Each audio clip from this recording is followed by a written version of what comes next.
ಕೊತ್ತಂಬರಿ ಸೊಪ್ಪು, ಪುದೀನ, ಹಸಿರು ಮೆಣಸಿನ್ಕಾಯಿ, ಈರುಳ್ಳಿ, ಬೆಳ್ಳುಳ್ಳಿ, ಶುಂಠಿ, ಮೆಣಸು, ಸ್ವಲ್ಪ ಸೋಂಪು, ಕಸ್ತೂರಿ ಮೇಥಿ, 2 ಲವಂಗ, ಚಕ್ಕೆ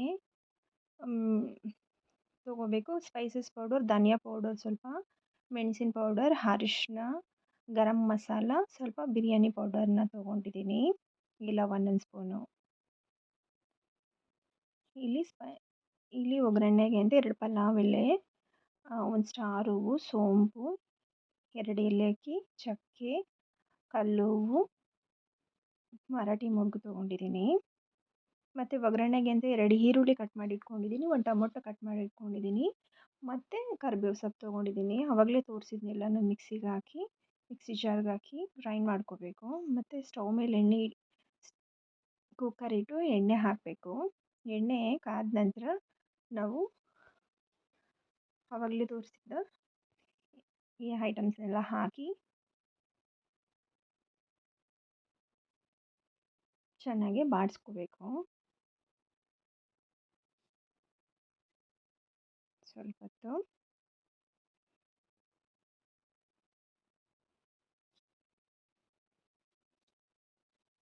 ಅದಾದ ನಂತರ ಕಟ್ ಮಾಡ್ಕೊಟ್ಟಿದ್ದ ಈರುಳ್ಳಿನ ಹಾಕಬೇಕು.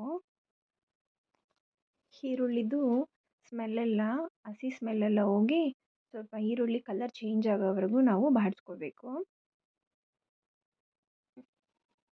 ಇವಾಗ ಸ್ವಲ್ಪ ನೋಡಿ ಕಲರ್ ಚೇಂಜ್ ಆಗಿದೆ. ಚೆನ್ನಾಗಿ ಬಾಡಿಸ್ಕೊಂಡ್ಮೇಲೆ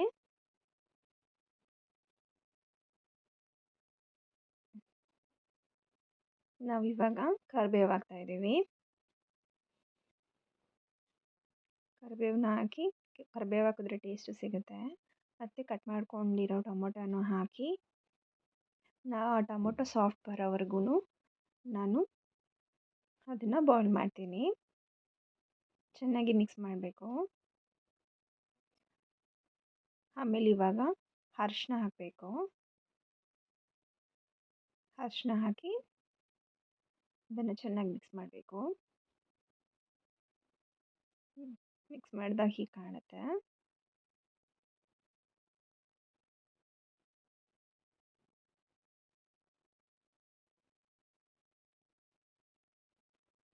ಮತ್ತು ಇವಾಗ ಆವಾಗಲೇ ಜಾರಲ್ಲಿ ಮಿಕ್ಸ್ ಮಾಡಿ ನೋಡಿ ಗ್ರೈಂಡ್ ಮಾಡಿರೋದು ಪೇಸ್ಟು ಹೀಗೆ ತರಿತರಿಯಾಗಿರಬೇಕು.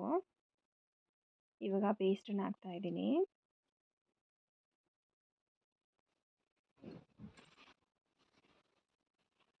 ಇದು ಹಸಿ ಸ್ಮೆಲ್ ಹೋಗೋವರೆಗೂ ಚೆನ್ನಾಗಿ ಬಾಡಿಸ್ಕೋಬೇಕು. ಅದು ಎಣ್ಣೆ ಬಿಟ್ಕೋಬೇಕು, ಅಲ್ಲಿವರೆಗೂ ಚೆನ್ನಾಗಿ ಮಿಕ್ಸ್ ಮಾಡ್ತಿರಬೇಕು. ಇದು ಹಸಿ ಸ್ಮೆಲ್ ಹೋಗಿ ಎಣ್ಣೆ ಬಿಟ್ಕೊಳ್ಳೋವರೆಗೂ ನಾವು ಮಿಕ್ಸ್ ಮಾಡ್ತಾಯಿದ್ರೆ ಇದು ಟೇಸ್ಟು ತುಂಬ ಚೆನ್ನಾಗಿ ಬರುತ್ತೆ. ನಾನು ಪ್ರತಿ ಸಾರಿ ಬಿರಿಯಾನಿ ಮಾಡಿದಾಗ ಹೀಗೆ ಮಾಡೋದು. ನಮ್ಮ ಮನೇಲಿ ಎಲ್ಲರಿಗೂ ತುಂಬ ಇಷ್ಟಪಟ್ಟು ತಿಂತಾರೆ. ಇವಾಗ ಆದಮೇಲೆ ನೋಡಿ ಸೈಡಲ್ಲಿ ಎಣ್ಣೆ ಬಿಟ್ಟಿದೆ. ಈಗ ಸ್ಪೈಸಸ್ ಪೌಡರ್ ಎಲ್ಲ ಹಾಕಬೇಕು. ಹಾಕಿದ ನಂತರ ಮತ್ತೆ ಚೆನ್ನಾಗಿ ಮಿಕ್ಸ್ ಮಾಡ್ಕೋಬೇಕು.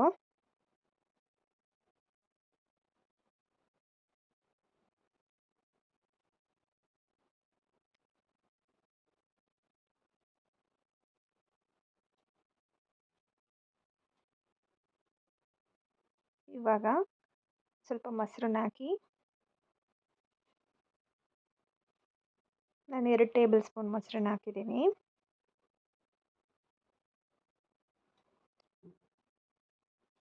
ಇದನ್ನು ಚೆನ್ನಾಗಿ ಮಿಕ್ಸ್ ಮಾಡ್ಕೋಬೇಕು.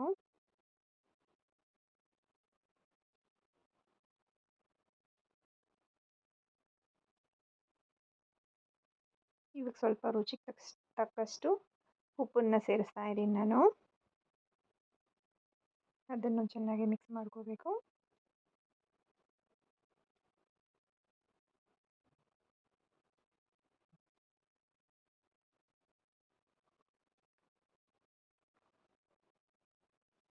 ಇವಾಗ ನಾನು ಆವಾಗಲೇ ತೊಳೆದಿಟ್ಟಿರೋ ನೀಟಾಗಿ ಚಿಕನ್ ತೊಳೆದಿರೋದನ್ನ ಚಿಕನ್ ಹಾಕ್ತಾಯಿದ್ದೀನಿ.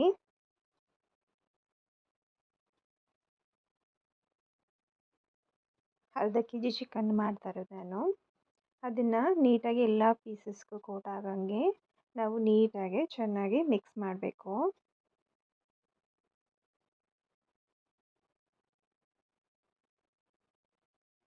ನೀಟಾಗಿ ಮಿಕ್ಸ್ ಮಾಡಿ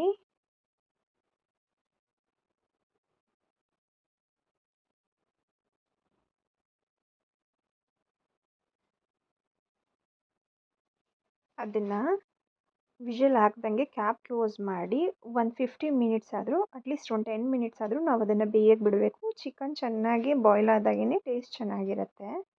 ಇವಾಗ ಓಪನ್ ಮಾಡಿದ್ರೆ ಈ ಥರ ಇರುತ್ತೆ. ಇವಾಗ ನಾವು ಅದಕ್ಕೆ ಮಿಕ್ಸ್ ಮಾಡಿಬಿಟ್ಟು ಒಂದು ಟೈಮು ಮತ್ತು ನಾವು ಅದಕ್ಕೆ ನಾವು ಎಷ್ಟು ಅಕ್ಕಿ ತೊಗೊಂಡಿರ್ತೀವಿ ಮೆಷರ್ಮೆಂಟ್ ಗೊತ್ತಿರುತ್ತಲ್ಲ, ನಾವು ನೀರು ಹಾಕಬೇಕು. ನೀರು ಹಾಕಿ ಮಿಕ್ಸ್ ಮಾಡಿ ಮತ್ತು ಈಗ ತೊಳೆದಿಕ್ಕಿರ್ತೀವಲ್ಲ ಅಕ್ಕಿನ ನೀಟಾಗಿ ಮಿಕ್ಸ್ ಮಾಡಬೇಕು. ಅದು ಒಂದು ಕುದಿ ಬರೋವರೆಗೂ ಬಿಡಬೇಕು ನಾವು.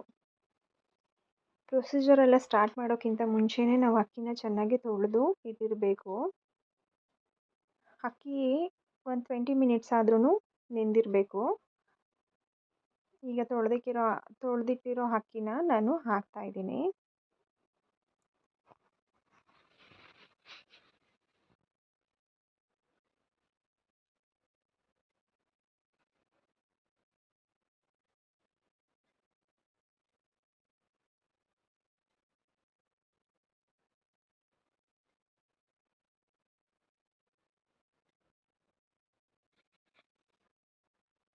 ಇವಾಗ ಅದನ್ನು ನೀಟಾಗಿ ಮಿಕ್ಸ್ ಮಾಡಬೇಕು.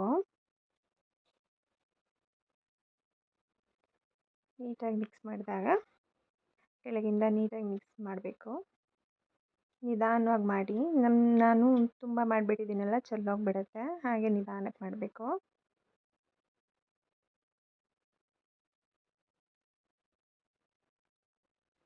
ಇವಾಗ ಕುದಿ ಬರೋವರೆಗೂ ಬಿಡಬೇಕು. ನೋಡಿ ಕುದೀತಾ ಇದೆ, ಮನೆ ತುಂಬ ಘಮ್ ಅಂತ ಇದೆ. ನೋಡಿ ಈ ಥರ ಹಾಫ್ ಬಾಯ್ಲ್ ಆಗಿರುತ್ತೆ ರೈಸು. ಇವಾಗ ನಾನು ಟೇಸ್ಟ್ ನೋಡ್ತಾ ಇದ್ದೀನಿ, ಉಪ್ಪು ಖಾರ ಕರೆಕ್ಟಾಗಿದೆಯಾ ಅಂತ. ಇವಾಗ ಏನಾದರೂ ಉಪ್ಪು ಕಡಿಮೆ ಅನ್ನಿಸ್ದಾಗ ನೀವು ಇವಾಗ ಆ್ಯಡ್ ಮಾಡ್ಕೋಬೋದು. ಕ್ಯಾಪನ್ನು ಕ್ಲೋಸ್ ಮಾಡಿ ನಾನು 2 ವಿಷಲ್ ಬರೋವರೆಗೂ ಬಿಡ್ತೀನಿ.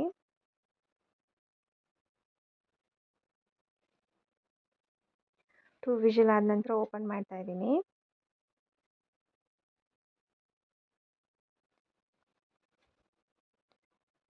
ಇವಾಗ ನೋಡಿ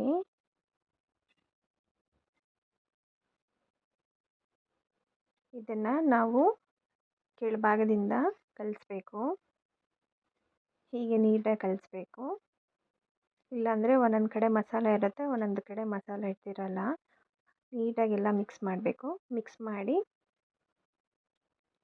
ನಾವು ಇದನ್ನು ನೀಟಾಗಿ ಮಿಕ್ಸ್ ಮಾಡ್ತಾ ಇರಬೇಕು. ಇದನ್ನು ನಾವು ಒಂದು 2 ನಿಮಿಷನಾದ್ರೂ ಕ್ಯಾಪ್ ಕ್ಲೋಸ್ ಮಾಡಿ ಹಾಗೆ ಬಿಡಬೇಕು.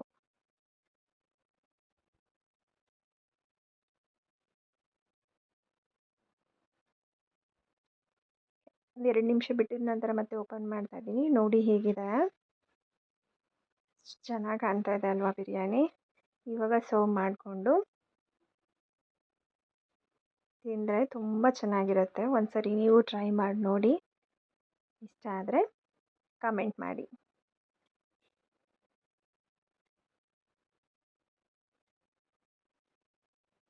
Thank you.